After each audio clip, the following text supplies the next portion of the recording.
Ambassador to Russia and Chairman for National Security Advisory Board, New Delhi.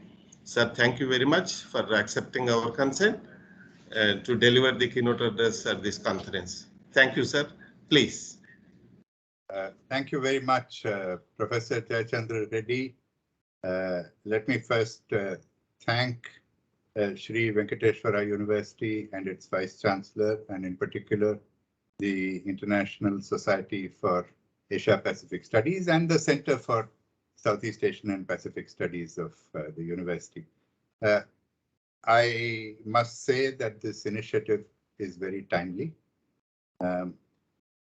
I welcome the participation of such a wide international audience. I'm particularly happy to see the participation from Vietnam, which is a country where I spent many happy years in the mid-1990s. Also, I see guests from Taiwan and Japan, at least that I see them on the list, and a number of Indian scholars. So thank you very much once again for asking me to be with you today. Now, of course, our airwaves, every current affairs talk show, every second op-ed in a digital or the print media has something or the other about the ongoing war, mainly pictures of destruction. I'm glad that you are bringing a more wide-angle lens to the conflict. As you said in your introductory speech, you're to look behind at both the immediate and the remote causes of this crisis, as well as looking ahead to see how its outcome will impact on European security, on India's strategic interests, and of course, the global order as a whole.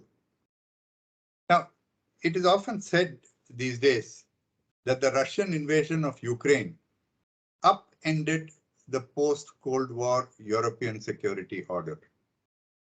I think this is a fundamental analytical error.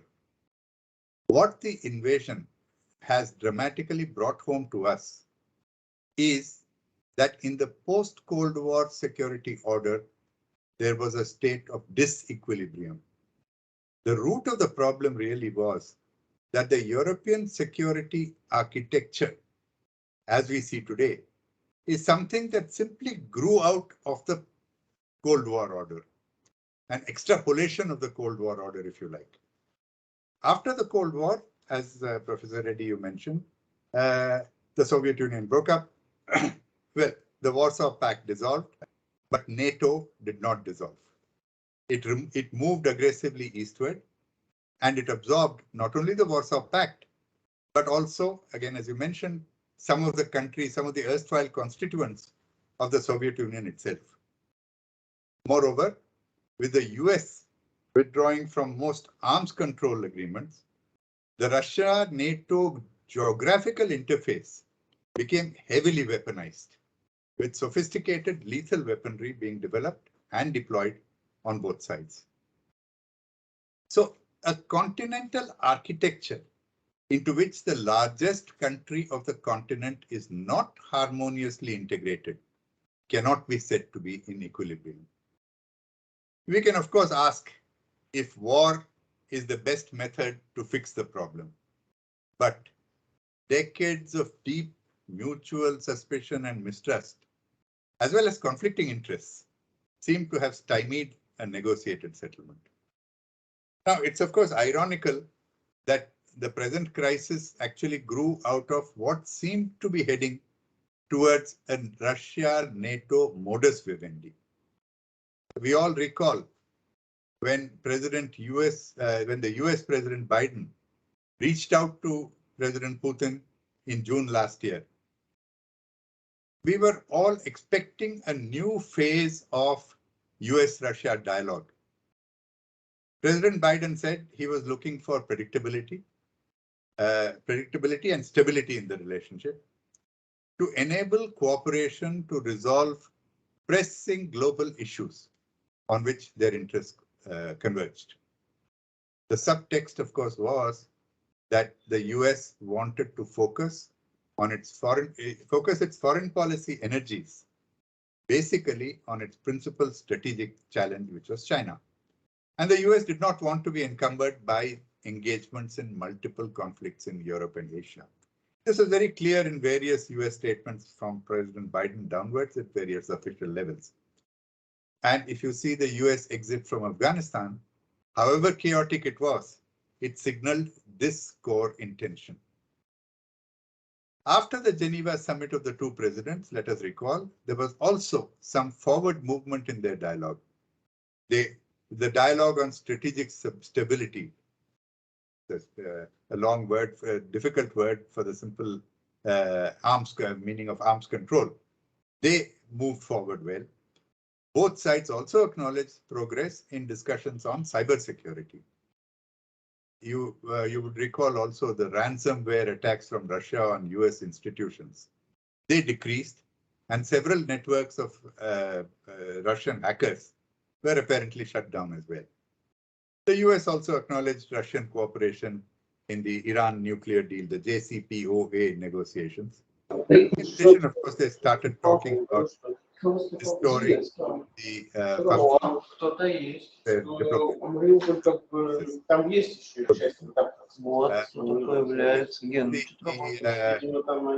Russian counter is there.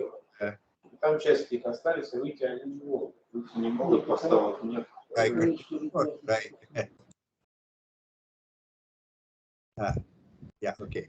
So Sir, with your permission, I request all the participants, please mute your mic. I think our Russian I see that our Russian guest has joined and he is on speaker mode. Yes, sir.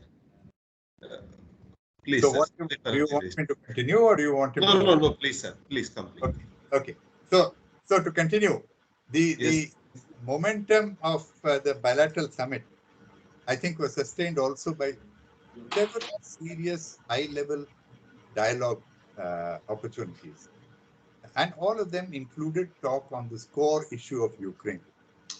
Now, the sense, for example, from the US Undersecretary of State Victoria Nuland's discussions in Moscow and in Kiev as well, was that the US had promised its full support to the implementation of the Minsk Accords of 2014 and 15, which Professor Reddy you mentioned.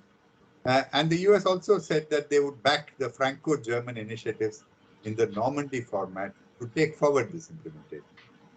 And then we remember the chiefs of the defense forces, they met after a gap of 2 years, in fact, to discuss deconfliction in various conflict theaters. And also, they also were reported to have discussed potential cooperation on the impact of terrorism from Afghanistan. Also, as we recall, Russia and the US exchanged drafts of agreements for mutual Russia-NATO security. But then suddenly we saw a change. We then saw a Russian troop buildup on its borders with Ukraine, and then further on the Belarus-Ukraine border. Tensions escalated over weeks, and further conversations between the presidents did not seem to help to cool them. Now, what actually tipped the scale for Russia to recognize the independence of the two Donbas republics and then to invade is still enveloped in the fog of war. Did Russia conclude that the US was either unable or unwilling to deliver the outcomes that it had committed to? Did the US actually make those commitments? Or did the US change course on domestic political considerations or pressures from European countries? Did Russia see NATO activities in the Black Sea and Ukrainian attack preparations on the Donbas contact line as immediate threat to the Donbas republics, as President Putin said? And therefore, did it decide to take preemptive action? Or, of course, as Western analysts now suggest, was Russia's intention all along to invade, but it was only going through the motions of dialogue as a pretext to invade? There are, of course, other even more uncharitable allegations that have been made, which I do not wish to go into here. Now, the truth will surely emerge.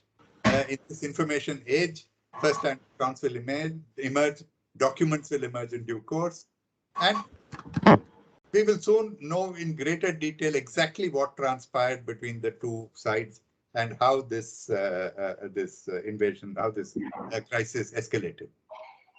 Meanwhile, of course, scholars like yourselves would be meticulously collecting scraps of evidence to piece together the best estimation of the motives and actions on both sides.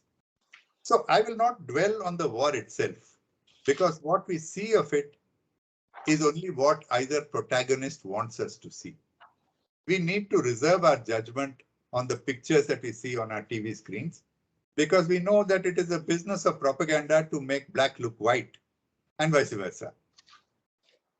I will also not dwell on the morality issues involved, because look, the unfortunate truth is that most countries cloak the pursuit of their perceived national interests in moral arguments. We have seen this time and again with big and powerful countries across the board and across the ages. There is no need, I think, for me to elaborate on that. I would like to say a word, however, on the sanctions that have been unleashed on Russia. They are undoubtedly harsher than any set of sanctions announced in the past against any country. And they have drawn in a wide range of sanctions. Now, as my friends from India certainly know, India's position on sanctions, and this is, by the way, shared by many countries, is that they contravene international law unless they are approved by the United Nations. This stand we have taken in a principled way through the years. But if you look at international practice today, this stand appears almost quaint, because sanctions seem to have become commonplace weapons in the diplomatic armory of countries, emphasizing the economic leverage of the strong over the weak. Measures to restrict, the access of Russia's central bank to its own reserves, to exclude major banks from Western financial markets and from the messaging service SWIFT. They seek to throttle the Russian economy by cutting off its engagement with the world. Oil multinationals have announced that they will withdraw from multi-billion-dollar investments in Russia. And then, of course, you have the range of foreign shipping, logistics, technology, and manufacturing companies who have suspended their business operations with Russia. Of course, we have to see how many of these decisions will outlast the war and how many of them will eventually let their business interests prevail over whatever the considerations are on which they withdrew. Again, this is something for the future. But it is a historical truth that sanctions rarely deter a determined adversary. At best, they may degrade its economic and military strength over time. They are also, we must note, a double-edged sword. They invariably inflict pain also on the sanctions imposing countries. The question, therefore, of how long these countries can sustain the domestic pressures from inflation, contraction of GDP growth, and general fall in living standards is also relevant, I think, to the outcome of the war. There is another pressure, as we see from our TV screens, on the sanctions imposing countries, the refugees flowing into countries bordering Ukraine. If you see, in just a few weeks' time, the populations of Poland and Hungary have increased by about 5% each. This is a very heavy burden also on their economies, social services, and their civic amenities. Now, changing track slightly, a lot has been said about India's official response to Russia's actions in Ukraine. India has abstained on every resolution in the United Nations Security Council, the United Nations General Assembly, and other international organizations that seeks to condemn the Russian action. Now, this action of India, or this abstention of India, has drawn indignation from a number of countries, mainly from the West. They have argued that such a shocking violation of international law should be condemned by every civilized country, especially a democracy.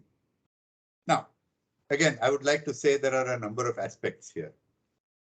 One, There can be no two views that an invasion is a contravention of international law and sovereignty, as India noted in its explanation of vote on various resolutions. At the same time, we also note that this armed conflict has erupted at the end of a diplomatic process that failed. Russia has alleged violations of international law in the actions of the Ukrainian forces on Russians and Russian-speaking populations in Ukraine. It has also claimed that it was taking preemptive action against a planned action by Ukrainian forces. I think these factors also have to be taken into account and were taken into account perhaps in the Indian government's response in the international organizations.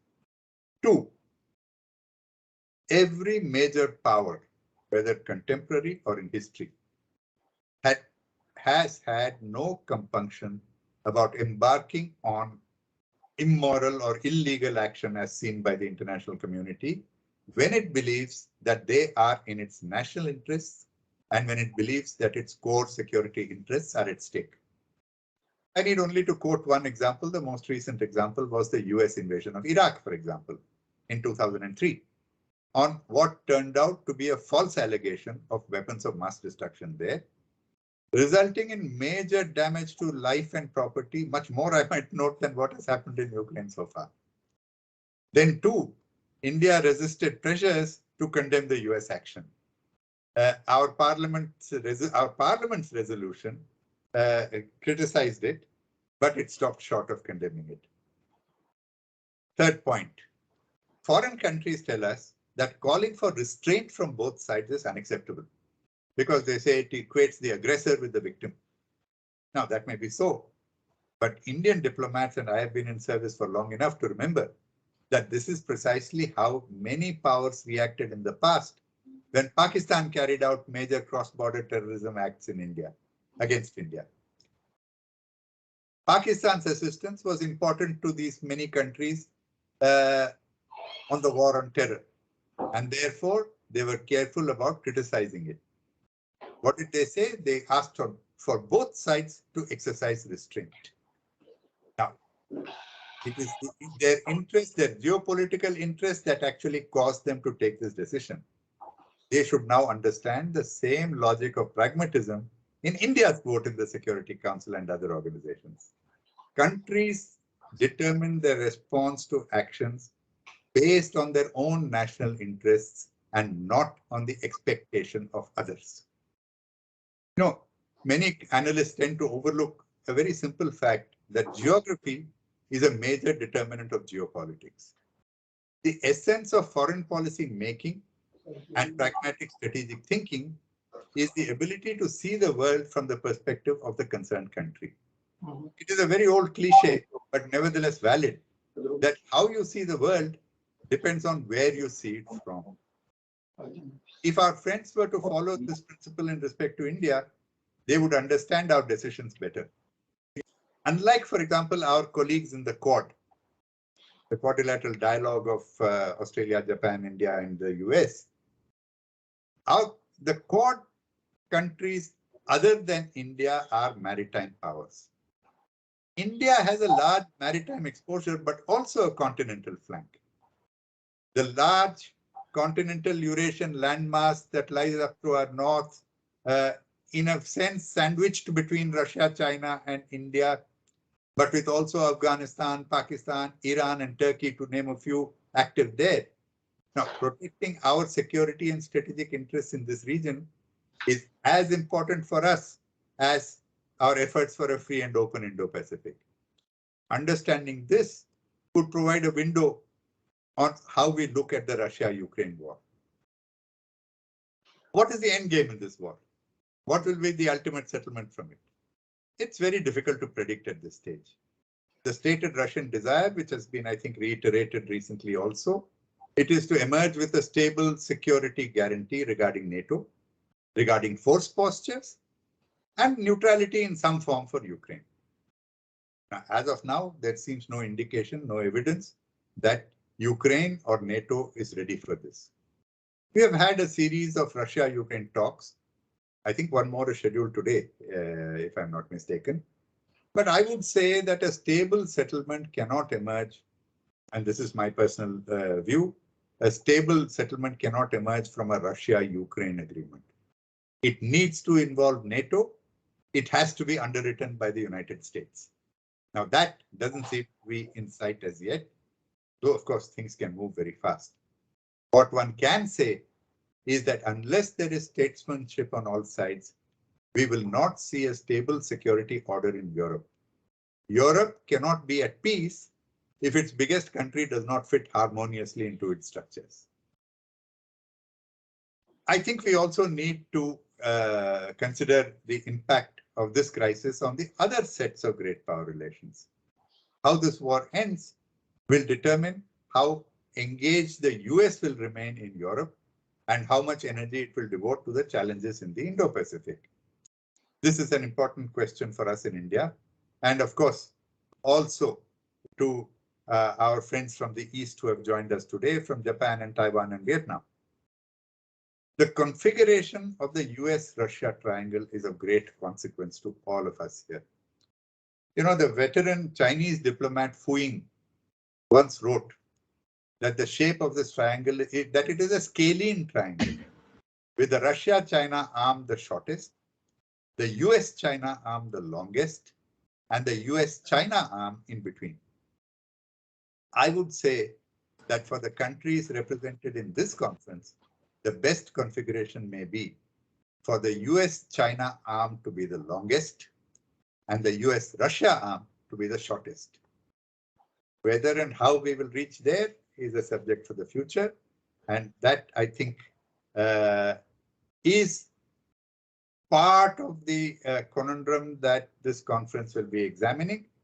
I want to leave it at that, leave it at this, to let this conference, to give this conference the opportunity for our Indian scholars and the foreign scholars to share perspectives very frankly on these issues and see how they see this conflict and its outcome from the vantage point of their separate and individual geographies. Thank you very much.